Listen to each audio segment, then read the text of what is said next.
ಲೋಕಸಮರಕ್ಕೆ ಕೇವಲ ಕೈಪಡೆ ಅಷ್ಟೇ ಅಲ್ಲ, ಕೇಸರಿ ಕಲಿಗಳು ಕೂಡ ಸಕಲ ತಯಾರಿಯನ್ನ ಮಾಡಿಕೊಳ್ತಾ ಇದ್ದಾರೆ. ಲೋಕಾಗೆ ಅಭ್ಯರ್ಥಿಯ ಆಯ್ಕೆಗೆ ಅಭಿಪ್ರಾಯ ಸಂಗ್ರಹಿಸಲಾಗ್ತಾ ಇದೆ.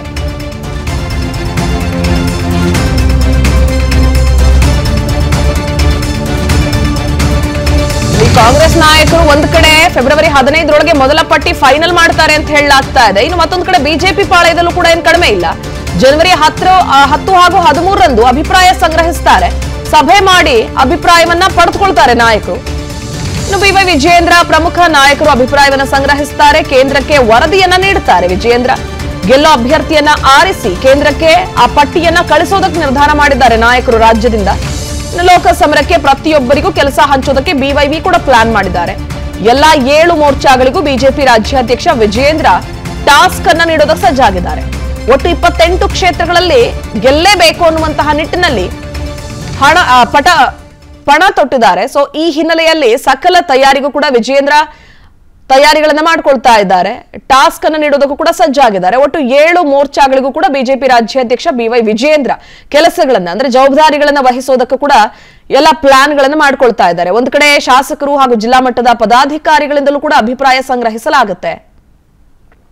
ಹೆಚ್ಚಿನ ಡೀಟೇಲ್ಸ್ ನೀಡ್ತಾರೆ ನಮ್ಮ ಪ್ರತಿನಿಧಿ ಚಂದ್ರಶೇಖರ್ ದೂರವಾಣಿ ಸಂಪರ್ಕದಲ್ಲಿ. Good morning Chandrashekhar.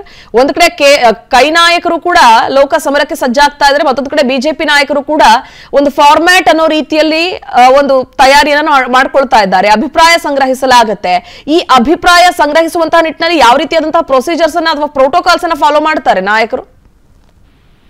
Very good morning ಪ್ರತಿಭಾ. ಖಂಡಿತವಾಗ್ಲು ಲೋಕಸಮರಕ್ಕೆ ಕೆಲವೇ ತಿಂಗಳು ಬಾಕಿ ಇರ್ತಕ್ಕಂಥದ್ದು.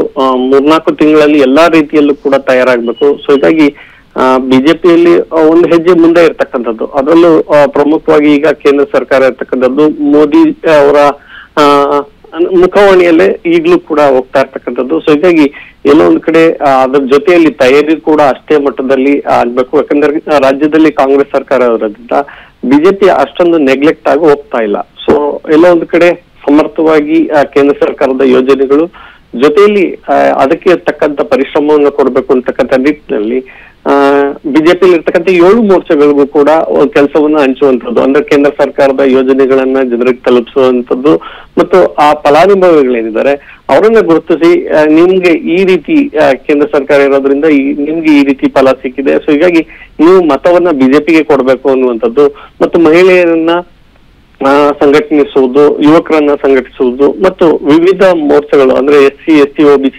ಇವುಗಳಿಗೆ ಯಾವ ರೀತಿ ಕೇಂದ್ರ ಸರ್ಕಾರ ಯೋಜನೆಗಳು ತಲುಪ್ತಾ ಇದಾವೆ, ಅದರಿಂದ ಏನೆಲ್ಲ ಅನುಕೂಲ ಇದೆ, ನೀವು ಮತ್ತೆ ಆ ಒಂದು ಯೋಜನೆಯನ್ನ ಪಡಿಬಹುದು, ಈ ರೀತಿಯಾದಂತಹ ಮಾಹಿತಿಯನ್ನ ಕೊಟ್ಟು ಮತ್ತೆ ನರೇಂದ್ರ ಮೋದಿ ಅವರನ್ನ ಕೇಂದ್ರದಲ್ಲಿ ತರೋದ್ರಿಂದ ಮುಂದೆ ಈ ರೀತಿಯಾದಂತಹ ಯೋಜನೆಗಳನ್ನ ತರಲಿಕ್ಕೆ ಅವಕಾಶ ಸಿಗುತ್ತೆ, ಅಭಿವೃದ್ಧಿ ಕೆಲಸಗಳನ್ನ ಮಾಡ್ಬೋದು ಅನ್ನುವಂತ ಒಂದಷ್ಟು ಮಾಹಿತಿಯನ್ನು ಕೊಟ್ಟು ಬಿಜೆಪಿಗೆ ಮತವನ್ನ ಸೆಳೆಯಲಿಕ್ಕೆ ಏನೆಲ್ಲ ಬೇಕು ಅದರ ಕಾರ್ಯತಂತ್ರವನ್ನ ರೂಪಿಸೋದಕ್ಕೆ ಈಗ ವಿಜೇಂದ್ರ ಅವರು ಮೋರ್ಚಾಗಳ ಸಭೆಯನ್ನ ಕರೆದಿರ್ತಕ್ಕಂಥದ್ದು. ಇವತ್ತಿನ ಸಭೆಯಲ್ಲಿ ಅನೇಕ ವಿಚಾರಗಳು ಕೂಡ ಚರ್ಚೆ ಆಗಿರ್ತಕ್ಕಂಥದ್ದು. ಪ್ರತಿಭಾ, ಥ್ಯಾಂಕ್ ಯು ಚಂದ್ರಶೇಖರ್ ಡೀಟೇಲ್ಸ್ಗಾಗಿ. ಅನುಕ್ಷಣದ ಸುದ್ದಿಗಳಿಗಾಗಿ ವಿಸ್ತಾರ ನ್ಯೂಸ್ ಯೂಟ್ಯೂಬ್ ಚಾನೆಲ್ ಸಬ್ಸ್ಕ್ರೈಬ್ ಮಾಡಿ. ಹೊಸ ಸುದ್ದಿಗಳ ನೋಟಿಫಿಕೇಶನ್ಗಾಗಿ ಬೆಲ್ ಐಕಾನ್ ಕ್ಲಿಕ್ ಮಾಡಿ. ಲೇಟೆಸ್ಟ್ ಅಪ್ಡೇಟ್ಸ್ಗಾಗಿ www.vistaranews.com ವೆಬ್ಸೈಟ್ಗೆ ವಿಸಿಟ್ ಮಾಡಿ. ಅಂಗೈಯಲ್ಲೇ ಜಗತ್ತಿನ ಸುದ್ದಿ ತಿಳಿಯಲು ವಿಸ್ತಾರ ನ್ಯೂಸ್ ಕನ್ನಡ ಆಪ್ ಡೌನ್ಲೋಡ್ ಮಾಡಿ.